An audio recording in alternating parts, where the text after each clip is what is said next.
Babilonia desvelada, la ciudad de Babilonia y los jardines colgantes.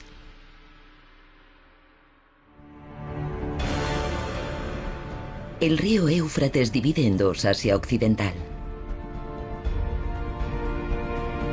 Aquí, a orillas del río, se encuentran las ruinas de una antigua y esplendorosa civilización.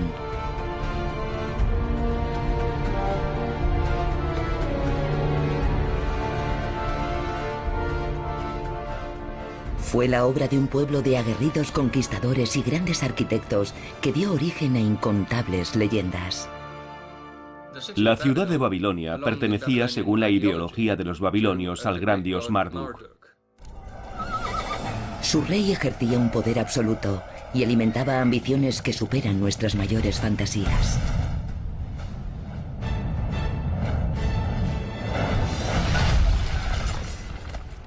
Llegaron a conquistar Jerusalén, de modo que casi todo el Próximo Oriente estaba bajo su control.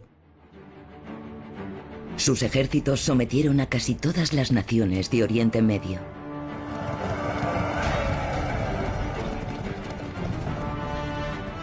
Conquistaron Nínive, la capital de Asiria. Invadieron Siria por el oeste y expandieron sus dominios hasta Jerusalén e incluso hasta el norte de Egipto.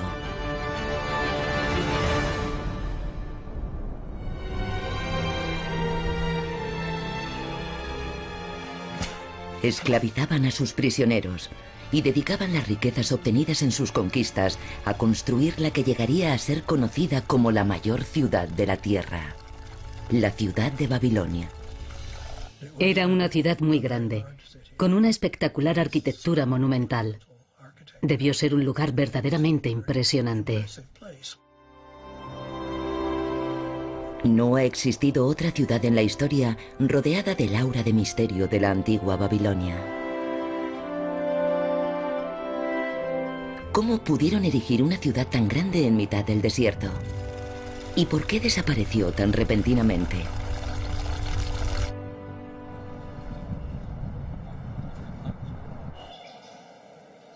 A lo largo de muchos siglos, viajeros europeos dejaron a su paso incontables pistas que pueden ayudarnos a resolver estos enigmas. Uno de los primeros fue Heródoto, que sigue siendo considerado en Occidente como el padre de la historia. En el siglo V a.C., Heródoto, historiador y geógrafo griego, atravesó el desierto para ver con sus propios ojos la misteriosa ciudad. Y documentó lo que había visto en Babilonia con cierto grado de exageración.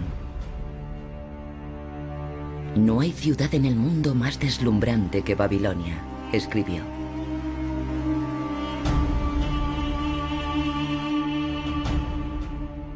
También registró con relativo detalle las dimensiones del muro que rodeaba Babilonia. La ciudad está rodeada por un doble muro con una longitud total de 96 kilómetros. La calzada construida sobre el muro es tan ancha que puede circular con holgura sobre ella un carruaje tirado por 4 caballos. Investigadores de épocas posteriores calcularon que en su momento de máximo apogeo, Babilonia tenía una población de unos 180.000 habitantes. En aquellos tiempos, en el siglo VII a.C., era la ciudad más grande del planeta. Y estaba repleta de asombrosos edificios. Sus visitantes no habrían sido capaces de apartar la vista de la gran torre de Babel.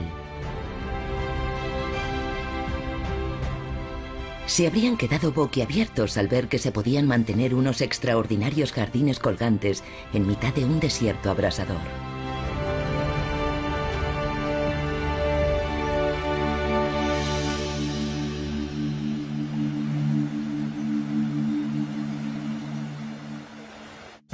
Distintos autores griegos escribieron sobre los famosos jardines colgantes de Babilonia, una de las 7 maravillas del mundo antiguo. Escribieron que los jardines eran algo fabuloso, lo que encaja con la idea general de la ciudad de Babilonia. La belleza de los jardines dejó sin habla a incontables visitantes. Aventureros, sabios y soldados como Diodoro, Estrabón o Berosos visitaron Babilonia y escribieron sobre la fascinante belleza de los jardines. Debieron ser comparables al jardín del Edén que imaginaban los cristianos. Por eso los griegos la incluyeron junto al faro de Alejandría,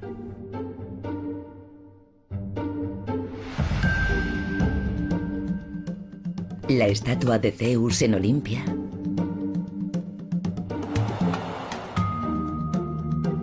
el mausoleo de Halicarnaso,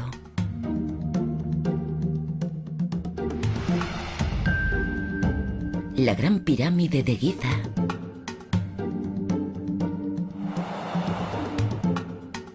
el templo de Artemisa en Éfeso,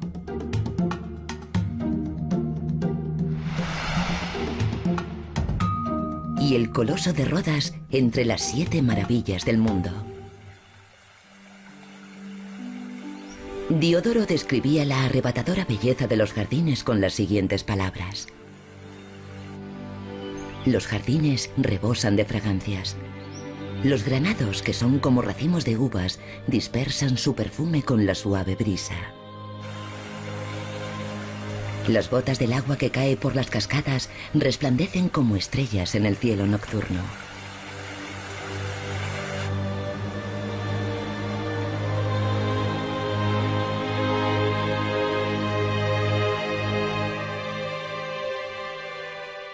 Para los antiguos griegos, Babilonia era una ciudad fantástica situada al otro lado de un vasto desierto.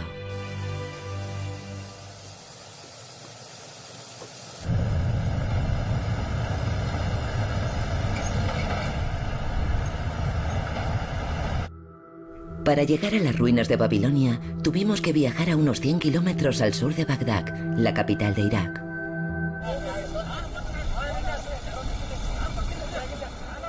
Pero tras las 2 guerras recientes, el Irak de nuestros días es una tierra peligrosa y es imposible ir a ninguna parte sin una escolta militar fuertemente armada.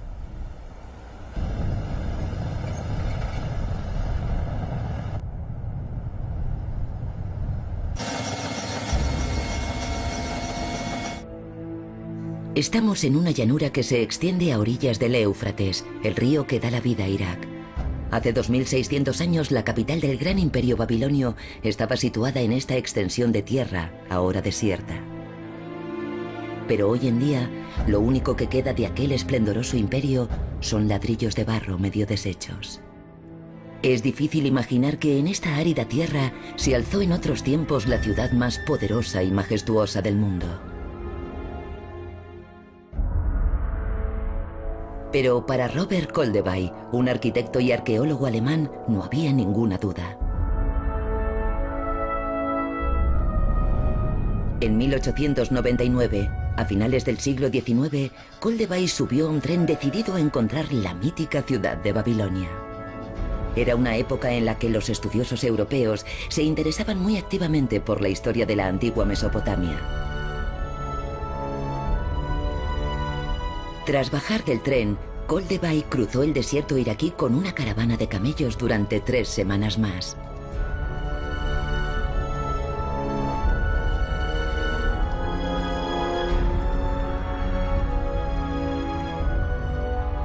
Por aquel entonces se estaban descubriendo numerosas tabletas y cilindros de barro con textos en escritura cuneiforme, que circulaban profusamente en los mercados negros de Bagdad y Europa.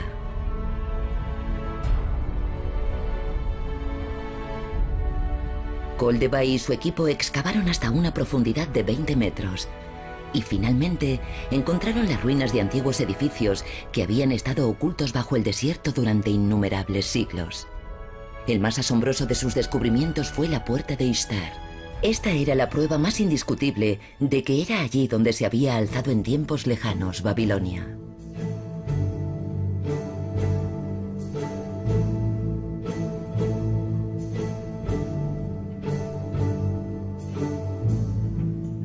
Koldewey embaló todos sus hallazgos en 500 cajas y regresó con ellas a Berlín.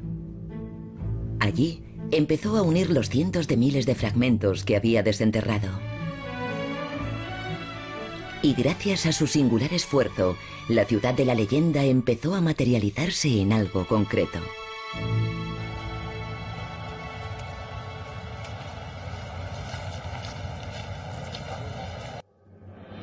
Esta es la Puerta de Ishtar, tal y como la restauraron los alemanes de la época. Recubierta de ladrillos vidriados azules, la imponente puerta tiene una altura de 14 metros. Imágenes de dragones, toros y leones de tamaño natural adornan la estructura. Las imágenes resultan tan reales que parecen estar a punto de saltar de la pared en cualquier momento. Estas representaciones muestran que Babilonia había heredado la refinada cultura de la antigua Mesopotamia.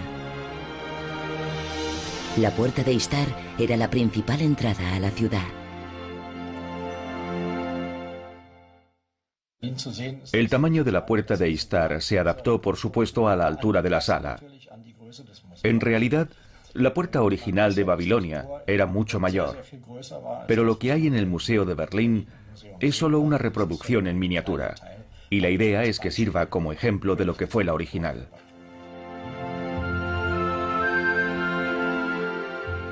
En la actualidad, Babilonia vuelve a despertar un gran interés en arqueólogos de todo el mundo. Y se ha intentado continuar con las excavaciones, pero las dos guerras que ha sufrido Irak lo han hecho imposible. A día de hoy, solo está excavado un 30% de la ciudad. Este es el lugar donde se alzaba en tiempos antiguos la Puerta de Ishtar. Esta puerta era la entrada principal a la ciudad.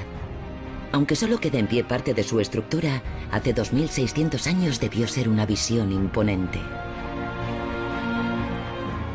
Después de cruzar la Puerta de Ishtar y girar a la derecha, los visitantes llegarían al Salón del Trono. Los embajadores extranjeros habrían entrado a este edificio, tan grande como el Palacio del Vaticano, para solicitar audiencia ante el rey, que aguardaría sentado en su trono.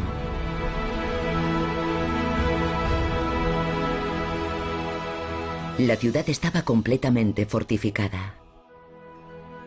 Ocupaba unas 335 hectáreas y su grandeza inspiró sentimientos de respeto y admiración en los descendientes de los antiguos babilonios. No hace mucho, un ambicioso dictador intentó revivir la gloria de la antigua Babilonia y reconstruir la ciudad. Su nombre era Saddam Hussein. Pero en vez de restaurar la ciudad, Saddam empezó por construirse allí mismo su propio palacio. Pero su caída se produjo antes de que pudiera hacer realidad el ambicioso proyecto. Ahora el lujoso mobiliario de su palacio ha desaparecido e iraquíes furiosos han cubierto sus paredes de palabras de odio y desprecio hacia el dictador caído. Probablemente Saddam soñaba en estos salones con transformar su país en la superpotencia que fue Babilonia durante el reinado de Nabucodonosor II, que fue tan gran conquistador como constructor. Y puso en práctica distintos sistemas para proteger la ciudad de los ataques. Uno de ellos fue la construcción de un foso. Primero hizo excavar un profundo foso alrededor de la muralla de la ciudad y después desvió el curso del Éufrates para que sus aguas lo llenaran. Esto impedía que un ejército invasor pudiese llegar hasta las murallas de Babilonia. Pasado el foso, había 8 puertas de acceso a la ciudad, con un nombre simbólico que según sus creencias repelía al enemigo. Urash, la puerta que teme el enemigo.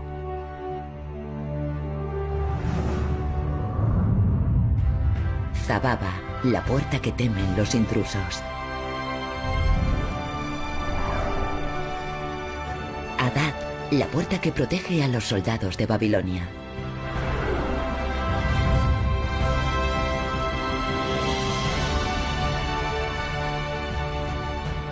Pero la más hermosa e imponente era la Puerta de Ishtar, diosa de la guerra, que conducía al palacio y al templo, y también al centro de la ciudad. Para mantener la higiene en la ciudad, los antiguos babilonios construyeron con arcilla el primer sistema de alcantarillado de la historia. Los desechos de la ciudad se vertían a través de una intrincada red de conductos al río Éufrates.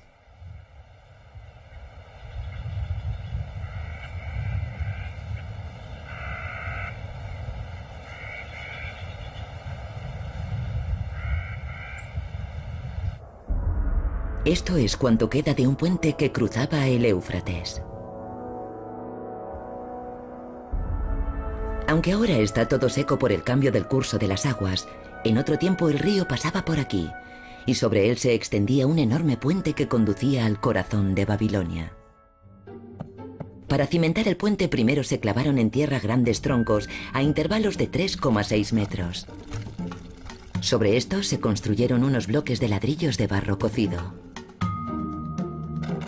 Para evitar la erosión de los ladrillos, se recubrieron con unas estructuras de cedro traído desde el Líbano. Finalmente se desplegó un sólido puente resistente al agua sobre los bloques.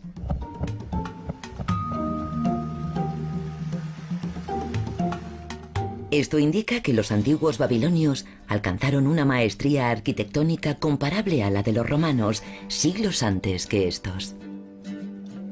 El puerto de la ciudad, a orillas del Éufrates, tendría un intenso tráfico de barcos de mercancías que llegaban por la ruta de la seda desde el norte o por el mar desde el sur.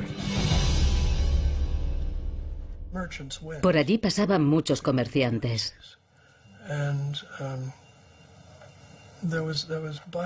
Y ya en el segundo milenio había un tráfico muy intenso de mercancías entre países,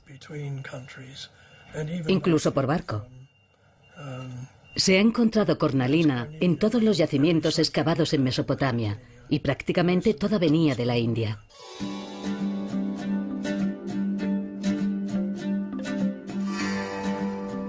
Hemos reconstruido las calles de Babilonia con un sistema de infografía en 3D.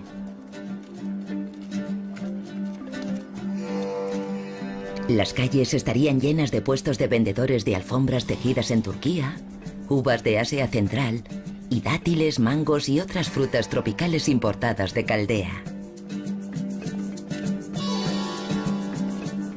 Se vendían asimismo productos como cerámica, especias y lapislázuli, que también se exportaban al mundo exterior.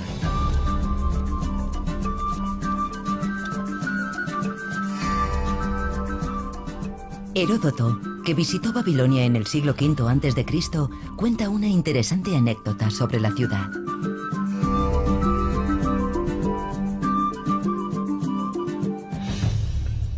En el detallado relato de su viaje a Babilonia que se incluye en sus célebres Historias, Heródoto escribe lo siguiente.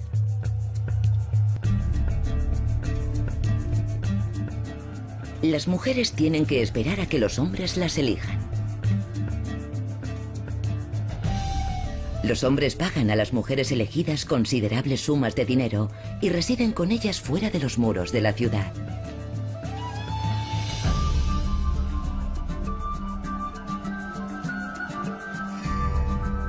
Así era el mercado de esposas de los babilonios según la descripción de Heródoto. Las mujeres no se ofrecían en el mercado por orden de otros, sino por voluntad propia. Y los hombres podían elegir a las mujeres que gustasen.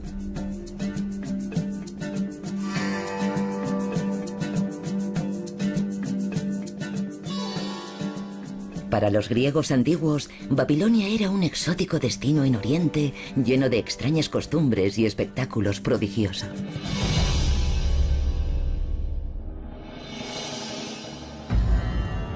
El artífice de la época de máximo esplendor de Babilonia fue Nabucodonosor II, considerado junto con Hammurabi uno de los grandes monarcas de Babilonia. Nabucodonosor II, que había conquistado gran parte de Asia Occidental pocos años después del inicio de su reinado, construyó magníficos monumentos conmemorando sus numerosas victorias. Uno de ellos fue la Torre de Babel, de 90 metros de altura. Los jardines colgantes, considerados por los griegos antiguos como una de las 7 maravillas del mundo, también le deben a él su existencia. Pero los jardines desaparecieron sin dejar rastro, y los estudiosos llegaron a dudar de su existencia.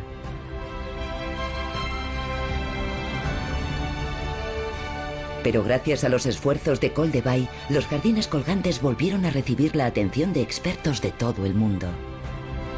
Para entonces Koldevay ya se había hecho famoso como el descubridor de la Torre de Babel y de la Puerta de Ishtar. Un día descubrió unas extrañas cámaras situadas en el Palacio del Sur. Desde 1899, al principio de la Primera Guerra Mundial,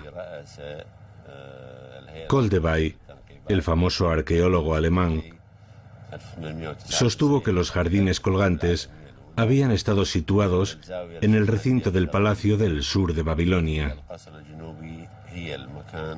Son lo que llamamos las cámaras arquetípicas. Koldewey descubrió 14 cámaras similares y estaba convencido de que habían formado los cimientos de los jardines colgantes. Koldewey creía que aquellas salas habían contenido la maquinaria que impulsaba el agua a lo alto de los jardines colgantes. Pero posteriormente otros expertos han descartado la idea, sosteniendo que debieron ser almacenes o calabozos. Si eran parte de una cárcel, entonces probablemente debió ser allí donde estuvo cautivo el profeta Daniel, que sabemos que fue encarcelado por orden del rey Darío. Según los escritos de viajeros griegos, los jardines colgantes estaban situados relativamente cerca de la Torre de Babel. De ser así, los jardines habrían estado emplazados cerca del centro de la ciudad, junto con el templo y el palacio.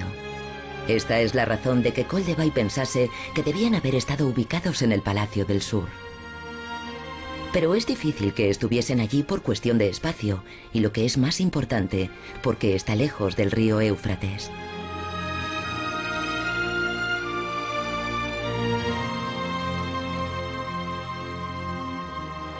Los arqueólogos actuales creen que los jardines colgantes estaban junto a la muralla de la ciudad, mucho más cerca del Éufrates. Estrabón, el gran sabio griego, escribió lo siguiente sobre los jardines. Se empleaba una bomba para subir agua del Éufrates a lo alto de los jardines durante todo el día.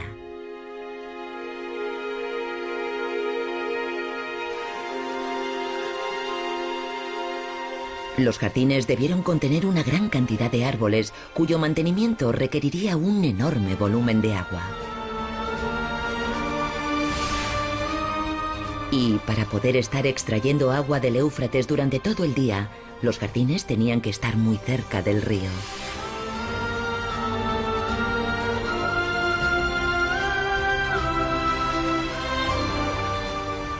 La controversia sobre el emplazamiento exacto de los jardines colgantes sigue sin resolverse. Pero hay otra teoría más. Algunos especialistas creen que los jardines colgantes no estaban situados en Babilonia, sino en una región completamente distinta. Existía otra posibilidad, y era que los jardines se hubiesen encontrado en otra ubicación, dado que según las crónicas habían estado situados junto al río Éufrates. Y se decía que habían estado a orillas del río Éufrates, pero por desgracia las murallas de Babilonia, que son enormes, habrían estado entre el jardín y el palacio. Así que el rey no habría podido salir de su palacio a los jardines, habría tenido que cruzar las murallas o salir por una de las puertas. Lo lógico sería salir del palacio a los jardines. Para eso se construyen unos jardines de palacio. Stephanie Daly, una profesora de Oxford, cree que los jardines colgantes estaban en Nínive, una ciudad situada al norte de Babilonia, a orillas del río Tigris.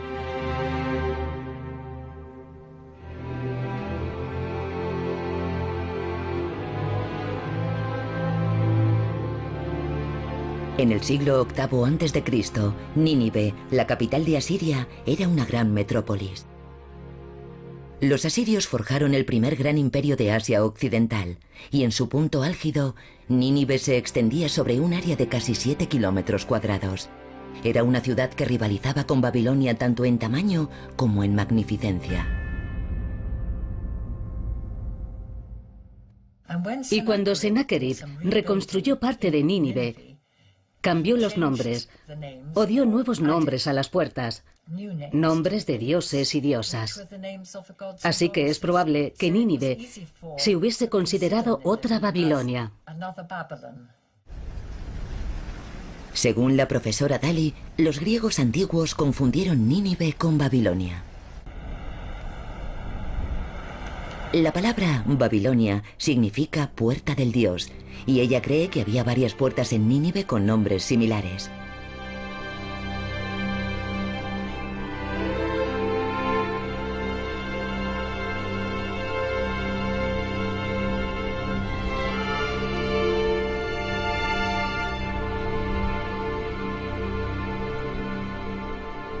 Después de levantar un gran imperio mediante la guerra, los reyes de Asiria centraron su tiempo y energías en cultivar su legado cultural.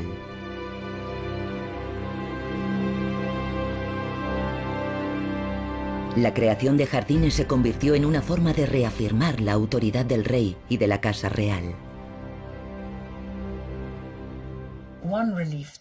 Se ha conservado un relieve, aunque muy dañado, en el Museo Británico, y un dibujo de otro que no sobrevivió y no se pudo traer al museo. Creo que esas dos imágenes nos dan una idea muy clara del aspecto que debían tener los jardines. Cuando el agua llegaba al final del acueducto y fluía hacia abajo, se dividía en varios canales. El relieve refleja el significado que tenían los jardines para los antiguos asirios. Para suministrar el agua necesaria a sus jardines, no solo construían acueductos, sino que excavaban túneles a través de montañas. Hacían falta 50 kilómetros de obras de ingeniería para transportar el agua de las montañas hasta Nínive, alimentando otros sistemas de riego y haciendo que llegara al nivel adecuado para los jardines. Se trata de un fantástico logro que debió ser admirado por griegos y romanos. Todavía existen restos de este antiguo acueducto asirio en Yerwan, a unos 40 kilómetros de Nínive. Estos acueductos fueron construidos para llevar agua a los jardines de Nínive. El aprecio de los asirios por los jardines es otra razón más por la que se empezó a extender la creencia de que los jardines colgantes se encontraban en Nínive.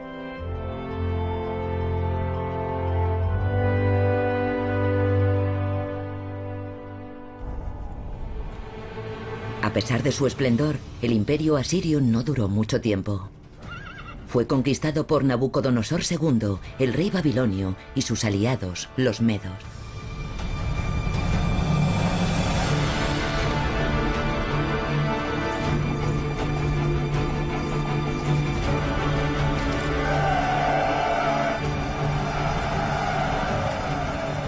Nabucodonosor y sus aliados marcharon sobre Nínive, la capital asiria.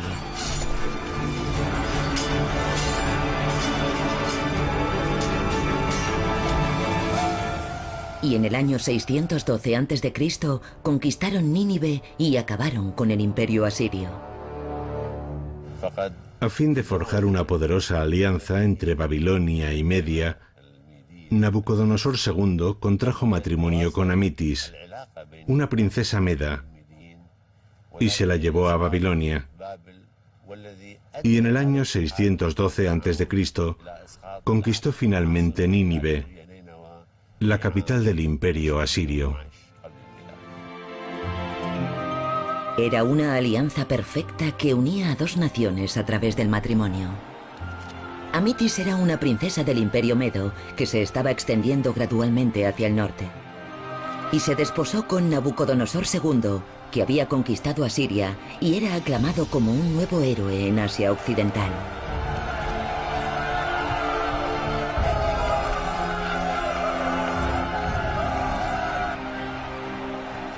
Amitis no solo era su esposa, sino también la princesa de un importante aliado con el que el rey tenía una deuda de gratitud. A pesar de todo, la princesa se sentía sola, aislada en una ciudad rodeada por las arenas del vasto desierto. Añoraba las altas montañas, el murmullo de los arroyos y los frondosos bosques de su tierra natal. Josefo escribió que este rey, Nabucodonosor, había construido estos jardines para su esposa, por amor hacia su esposa. Ella era Meda y añoraba las montañas en las que había nacido. Y por eso, él le hizo construir los jardines, para que no echase tanto de menos su tierra natal. Para aliviar la nostalgia de su esposa, el rey decidió darle los jardines más hermosos del mundo.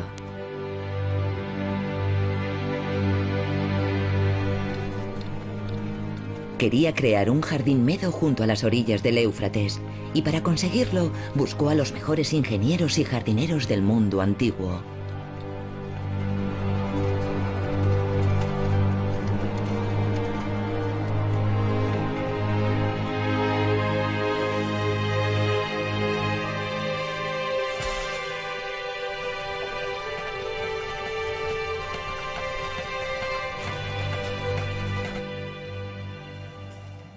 Pero, ¿qué aspecto tenían exactamente los jardines? Aquí, en la Biblioteca Nacional Griega, encontramos las obras de un sabio griego de la antigüedad que pueden arrojar luz sobre el aspecto de los jardines. Un historiador nacido en la isla de Sicilia, Diodoro, fue autor de obras de gran renombre. En una de ellas describe los jardines colgantes de Babilonia. Acerca del aspecto de los jardines colgantes, escribe que tenían una sola entrada. Debemos imaginárnosla como una escalera que conduce a la planta más alta de los jardines.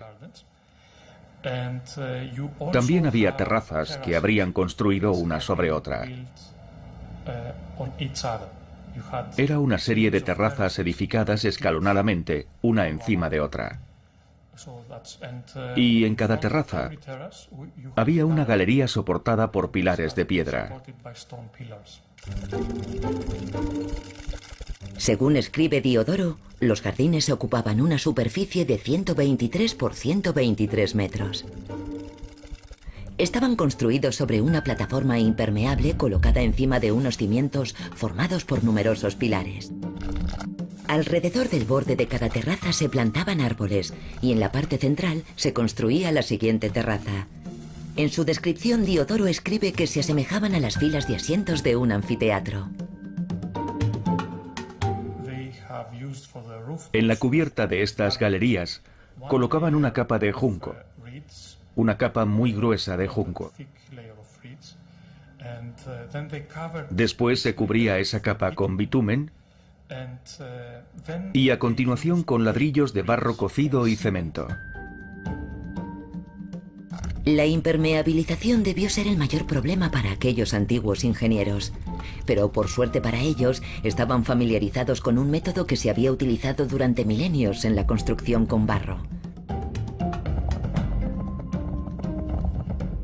Primero se disponía una capa de ladrillos de barro que se cubrían con juncos o paja, y a continuación se colocaba una capa de bitumen.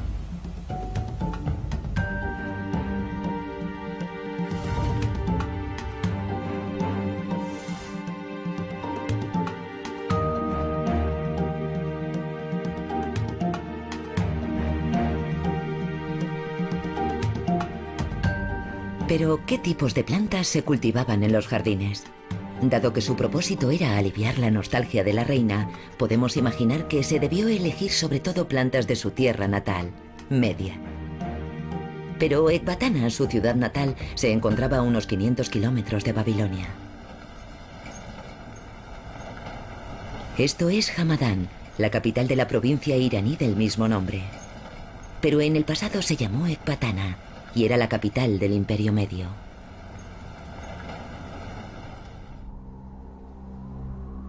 Situada a una altitud de 1800 metros sobre el nivel del mar, la ciudad tiene un clima fresco y lluvioso. Los medos, en su mayoría agricultores y pastores, fueron dominando gradualmente las rutas comerciales que atravesaban la región, y con las riquezas que acumularon, llenaron este lugar de palacios y jardines. Se aliaron estratégicamente con Nabucodonosor II, y para consolidar la alianza, ofrecieron a la princesa Amitis en matrimonio a su nuevo aliado.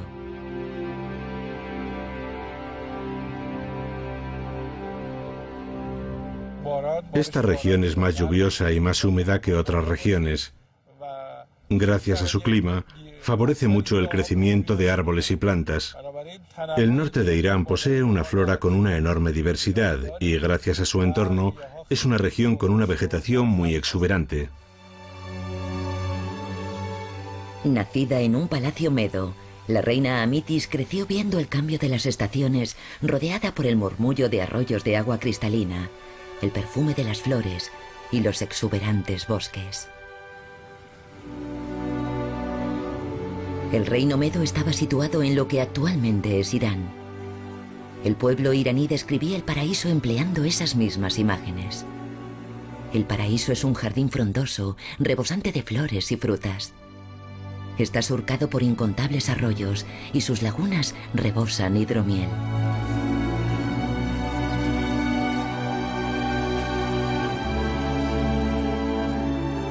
Esta imagen única que tenían los iraníes del paraíso fue la razón de que se plantasen tantos jardines en la Antigua Media.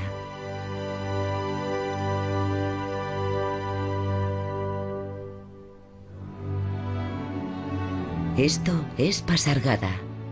Aunque hoy no vemos aquí más que desierto, en otro tiempo fue la primera capital de la antigua Persia.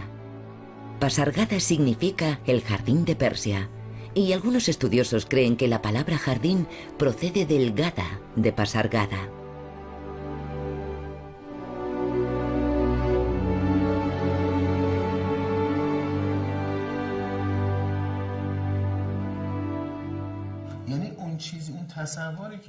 Se conserva una representación de un artista del siglo XVI o XVII de cómo imaginaba que debieron ser los jardines colgantes de Babilonia. Pero también había jardines similares en Pasargada y Persépolis. Desde el Renacimiento, los artistas europeos describieron el paraíso a imagen de los jardines colgantes de Babilonia y los jardines de Persia. ¿Qué tenían estos jardines que los convirtió en el modelo de los jardines europeos que se plantarían siglos más tarde? Esta es la reconstrucción de Pasargada que hemos hecho con los sistemas más avanzados de infografía digital. Estos jardines construidos en las tierras altas de Irán poseen cualidades asombrosas. Hay fuentes y canales rebosantes de agua donde quiera que miramos.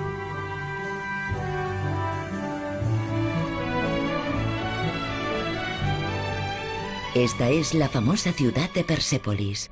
Representa el punto álgido del poder y el genio artístico de la antigua Persia.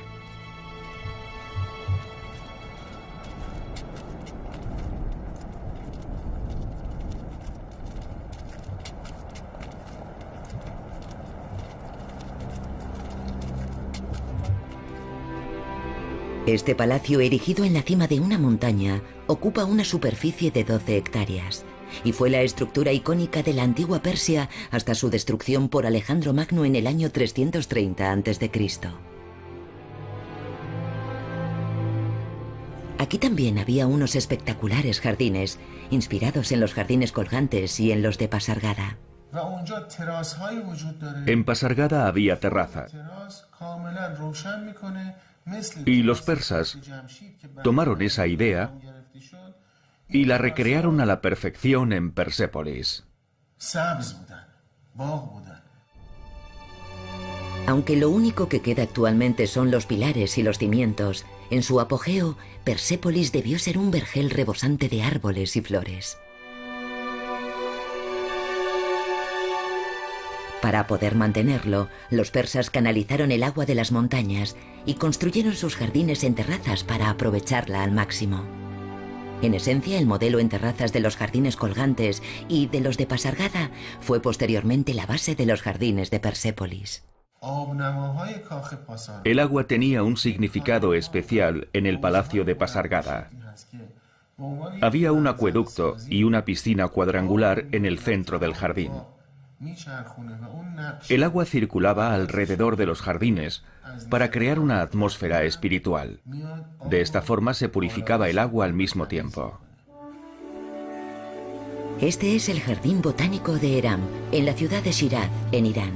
Eram significa paraíso en persa.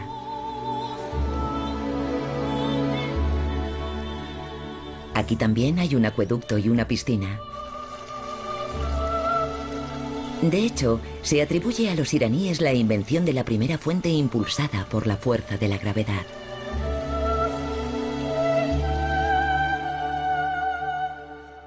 El jardín rebosa árboles y flores.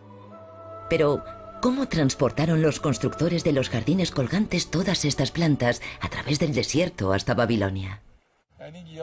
Debieron tener en cuenta el tamaño y el peso de cada árbol para decidir si se transportaba entero, con la raíz intacta, o si se llevaban brotes.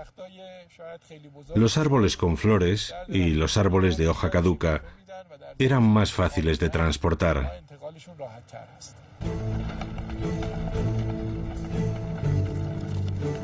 La interminable caravana de carros debió ser una visión imponente. Unas 200 especies de árboles, entre ellos granados y palmeras, así como flores exóticas, habrían hecho el largo viaje a través del desierto. Los encargados de transportar las plantas tuvieron que regarlas sin cesar durante el viaje de 500 kilómetros hasta Babilonia.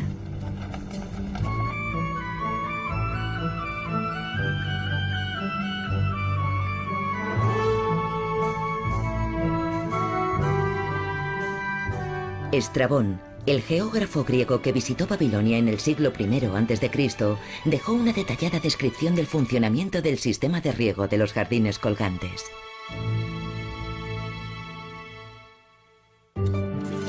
La bomba llegaba hasta lo más alto de los jardines y estaba montada diagonalmente sobre las terrazas. Aunque muchos se preguntaban cómo funcionaría el mecanismo interno de la bomba, el secreto se guardaba celosamente. Posiblemente se trataba de una bomba de tornillo. Aunque se suele pensar que este tipo de bomba fue inventado por Arquímedes en Grecia, ya se empleaba en la antigua Babilonia.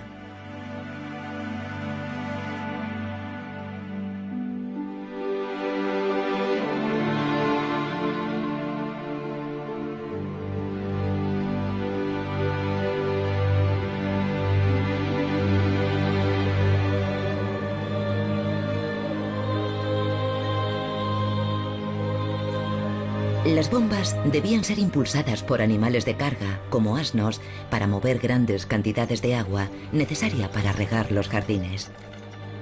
El agua caía por una cascada artificial y seguía una intrincada red de canales para dar vida a las plantas de los jardines.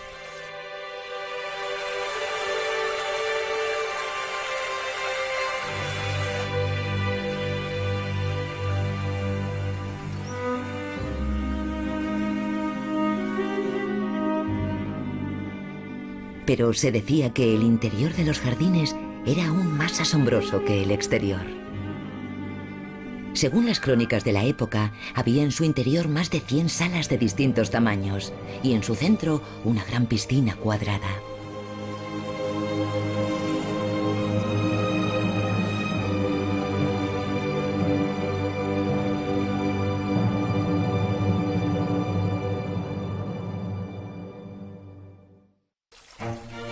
Amitis y sus cortesanas debían refrescarse en esta piscina iluminada por la suave luz que se filtraba desde el techo.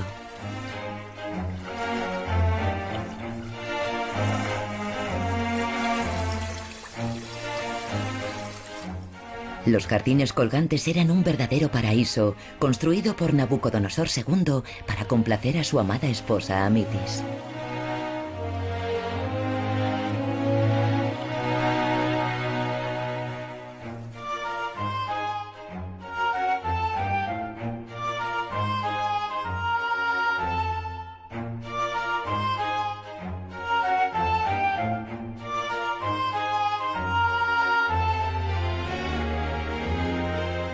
Un nuevo año amanece en Babilonia. Esta era la fiesta más importante del año para los babilonios y las civilizaciones mesopotámicas que se desarrollaron aproximadamente a partir del año 3000 a.C.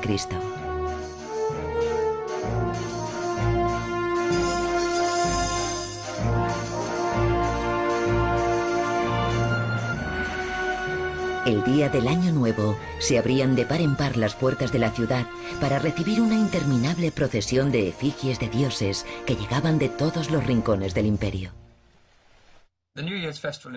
El Festival del Año Nuevo babilonio se celebraba, según el calendario lunar, los primeros días del primer mes del año.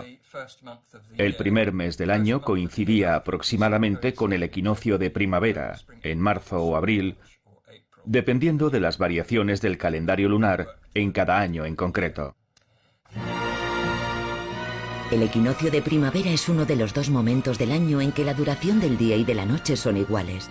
Era el día que comenzaba la siembra en Babilonia y, por tanto, el primer día del Año Nuevo babilonio. También se creía que este mismo día, Marduk, el dios babilonio, ponía fin al caos en el mundo e instauraba el orden y la armonía. Por ello, el día del Año Nuevo se llevaban en procesión efigies de dioses de todo el imperio y se disponían delante de la imagen de Marduk en la Torre de Babel como muestra de respeto. Así pues, Babilonia fue una ciudad de imponentes edificios que se alzó en el corazón del desierto 7 siglos antes de Cristo. En ella se encontraban la Torre de Babel, el edificio más alto del mundo, y los jardines colgantes, los jardines más hermosos del planeta. Pero la ciudad, con todo su poder y grandeza, no podía durar eternamente. En el año 539 a.C., Babilonia fue conquistada por los persas.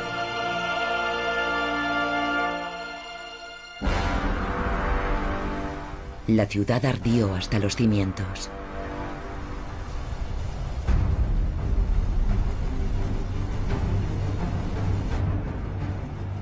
Ni los jardines colgantes, ni la Torre de Babel se libraron de la destrucción de la guerra. El rey Ciro el Grande ordenó que se destruyera la ciudad por completo, de modo que no pudiera ser reconstruida.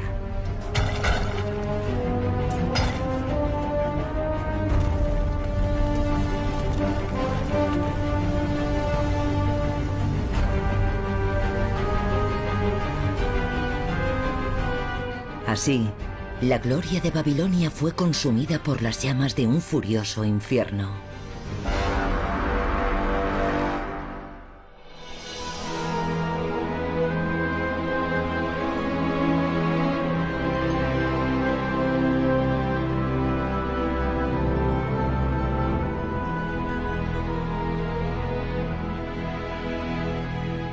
Al final, las ruinas de la mítica ciudad quedaron cubiertas por las arenas del tiempo y desaparecieron por completo durante siglos. Esta es la verdadera leyenda de Babilonia.